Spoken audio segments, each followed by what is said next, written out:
یہ ایک پرتگالی بحری جہاز ہے جو 1533 عیسوی میں پرتگالی دارالحکومت لسبن سے روانہ ہوا تھا۔ صدیوں تک معلوم نہ ہو سکا کہ اس جہاز کا کیا بنا، لیکن 200 عیسوی میں جب افریقی ملک نمیبیا کے ساحل کے قریب ہیرے کی کان کنی کے کاموں کا آغاز ہوا تو یہ جہاز دریافت ہوا جس کا نام بوم جیسس تھا۔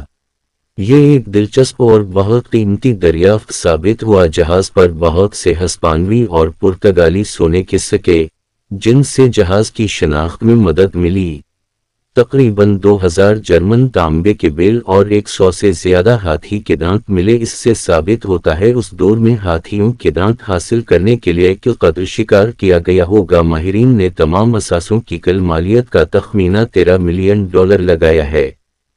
500 سال قبل لاپتہ ہونے والے جہاز کی دریافت، جو افریقی ریگستان میں سونے کے سکوں کے ساتھ ملا، حالیہ برسوں میں آثار قدیمہ کی سب سے دلچسپ دریافتوں میں سے ایک بن گیا ہے۔ آپ کے علم کے لیے بتاتا چلوں کہ پرتگالی ہی وہ پہلی یورپی طاقت تھے جو ہندوستان کے ساحلوں پر پہنچے اور بمبئی سمیت کئی ہندوستانی ساحلی علاقوں پر قبضہ جما لیا۔ بمبئی پر سلطان بہادر شاہ کی اس وقت حکومت تھی۔ پرتگالیوں کی پہلی مہم کا انچارج مشہور جہاز واسکو ڈا گاما تھا۔